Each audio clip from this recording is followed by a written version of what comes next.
Good morning. I'm Harley Schlanger from the LaRouche Organization with your daily update for February 24th, 2022. As I'm giving you this report, there are Russian troops and forces moving into key areas of Ukraine to ensure the security and safety of the independent republics of Luhansk and Donetsk, and also to take out aspects of the Ukrainian defense forces. Those who say Putin's moves in the last 24 hours change everything haven't been paying attention. These are inevitable events, made inevitable by the refusal of the transatlantic networks that have been threatening Russia to seriously negotiate with Putin to establish new draft treaties which would recognize Russia's legitimate security guarantees. They haven't been engaged in honest diplomacy. The government of Ukraine has essentially been put out there as a sacrificial lamb for a Western decision. And by Western, I mean primarily the Anglo-American decision to destroy Russia, as they've admitted repeatedly. And as Putin said, these sanctions were in place to go no matter what Russia did. This all could have been prevented had Ukraine said there would be no application to join NATO, had the West taken the offer to bring Ukraine and Georgia into NATO off the table, had the Ukrainian president not speculated about Ukraine developing a nuclear weapon capability, and had the Ukrainian government proceeded by its own signature to the process in carrying through the Minsk Accord. That is, to negotiate directly with the independent forces in Luhansk and Donetsk. They didn't do it. They were essentially given a support from the West to continue provocative actions against Russia, including threats to the largely Russian ethnic population in the Donetsk and Luhansk areas, which are now independent republics.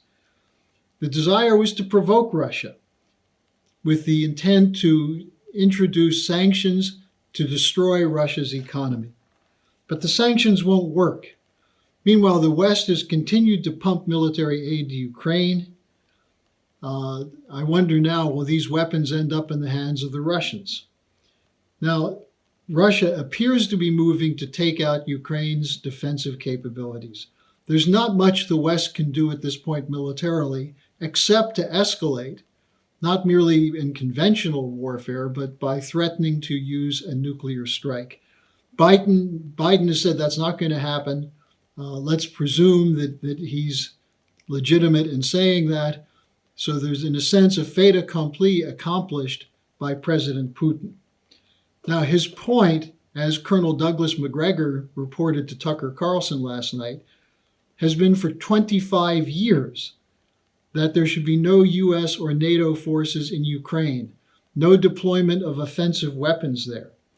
And that this was for the same reason that President John F. Kennedy in 1962 rejected the deployment of Russian nuclear missiles on the island of Cuba.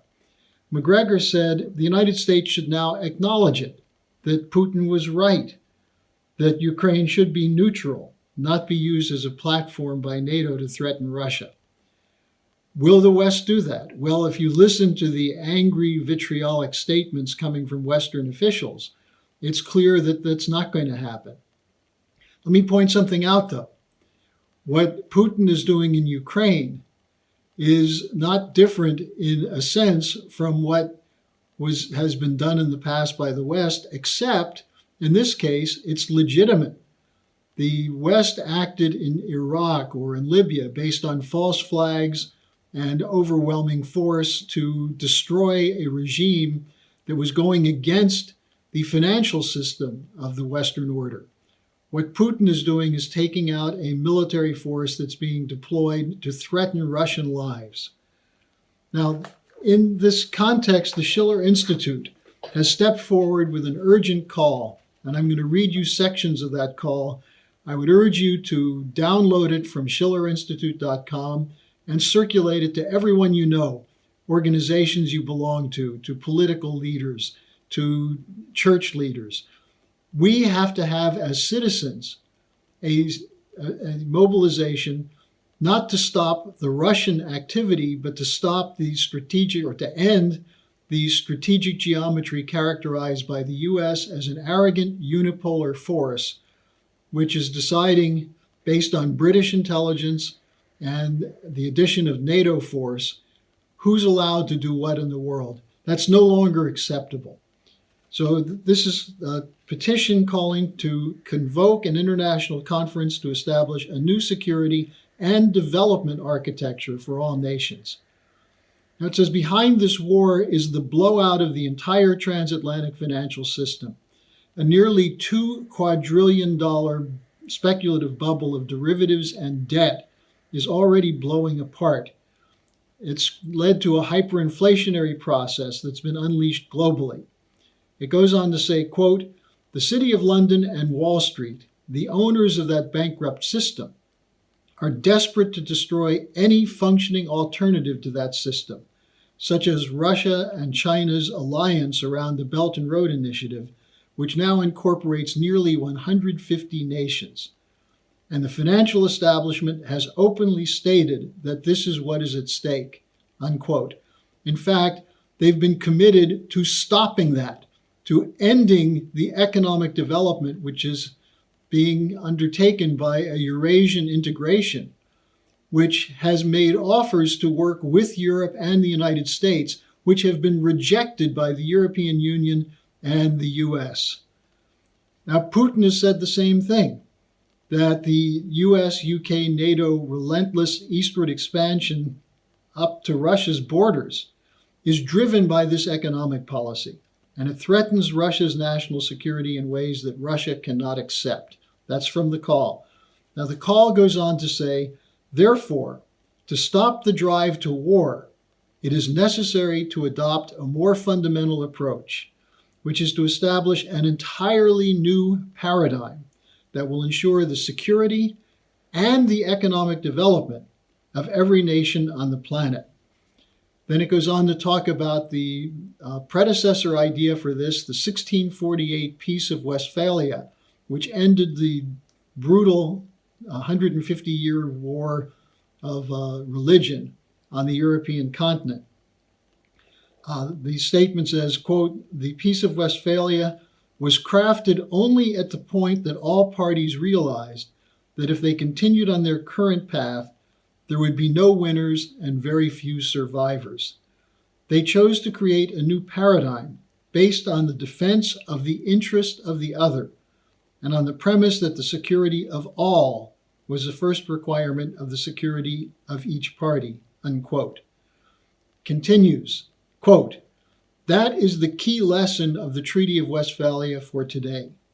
The world today stands at a similar crossroads.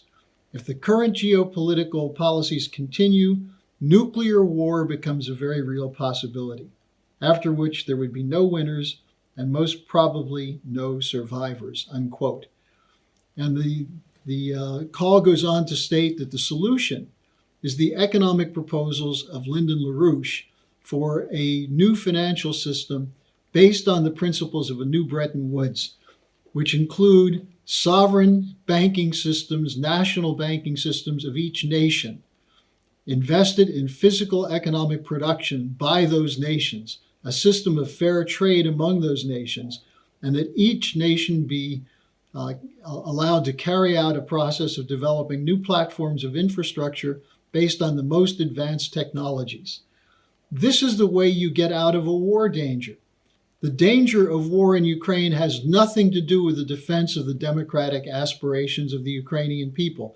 If that were so, why would NATO and the US be supporting an oligarchic regime that outlaws opposition parties and opposition press, and that has built up huge fortunes in the hands of a few oligarchs, while downgrading the standard of living of virtually every single Ukrainian? Why would we be spending or sending $5 billion worth of weapons to Ukraine, which the Ukrainian government is borrowing money to purchase, when they already have a $4 to $5 billion immediate debt payment, which they cannot cover, which could trigger a default of the whole financial system. If you look into these questions, you'll see that what we're dealing with is a system which is bankrupt. The unipolar system is financially bankrupt and morally bankrupt. It's insisting on its right to dictate to nations that they must submit to the supranational demands of a conglomeration of corporate cartels, primarily financial, insurance, hedge funds, but also other cartels, who are dictating the terms of survival to the world. Russia and China will never submit to that. That's the basis for this current confrontation. And Putin has moved swiftly, as he said he would. He said he would use military and technical means if his requests for security guarantees are not met. And people like Blinken and Biden arrogantly said, this is off the table. If you want to talk about secondary issues, we can. Well, Putin has now acted. The question is, what will happen in the West? What will you do? Again, I urge you, go to the SchillerInstitute.com website, download this call for a new security and financial architecture, circulate it, and join us in the mobilization to not just counter a war threat, but to establish the basis on which there can be lasting, durable peace and economic security for everyone on the planet. Thanks for joining me. Tomorrow is Friday. I'll take your questions. I'm sure you have many, many questions for me. Send them to me at harleysch@gmail.com.